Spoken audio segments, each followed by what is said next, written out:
visit to Hopi Land was fascinating. While going to the Hopi Cultural Center, I came across Joe and Janice's store.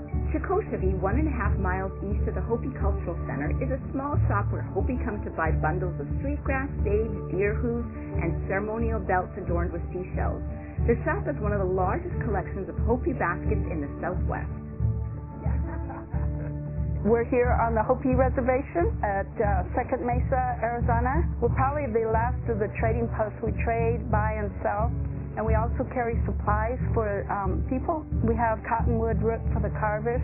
We have gourds, turtle shells, deer toes, feathers of all kinds, natural paints. We also have a thing called the Tsakurshovi, which is the ashes from the four-winged saltbush that the ladies use for a culinary ash. The reason our shop is different, I guess, is because we have a lot of stuff for the locals. These are used as strainers, colanders. My wife washes her hominy in these. Most of the time, effort, and labor in making baskets is spent gathering and preparing the materials before you can even sit down and begin to make it. These are called nyapu, and they're made out of rabbit brush and sumac. Hopi belts, they use this in the ceremony. This is a lady's cape. This is a man's sash.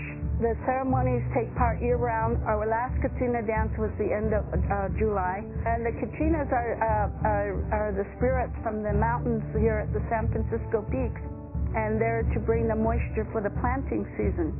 These are what we call cradle dolls. These are given by the real spirits to the little girls when they come during the months of February to the end of July.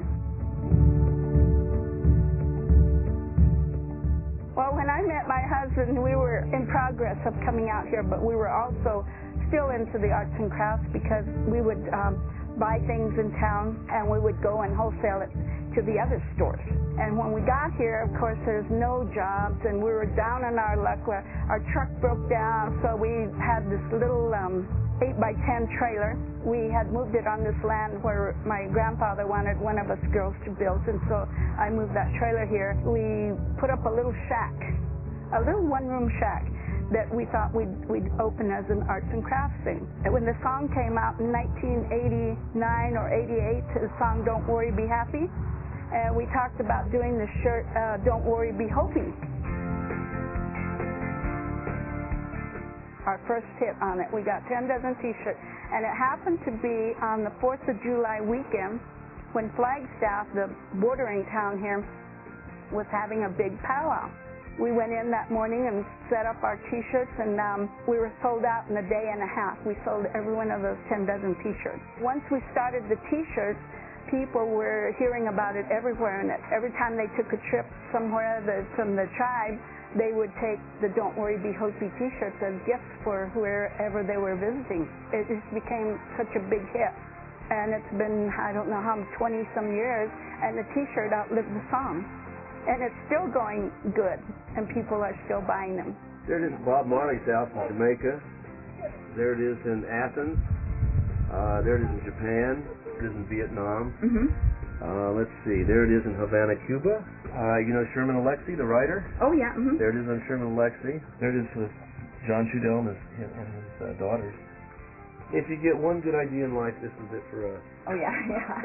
This shirt built this little shop. We've had William Devane and Hector Elizondo, and we used to have a big thing called the Sunsplash, where all the reggae artists would come and perform, and they would tour through here while they were going to big cities like Phoenix or Albuquerque. They all have t-shirts, and it's a big hit in Jamaica. People keep saying, gosh, you guys got a really nice store, you should expand.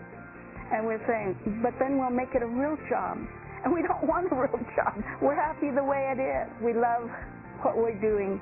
And you have to make a sense that you're giving it for somebody else. Your every day that you live is going for to help somebody, to make somebody happy.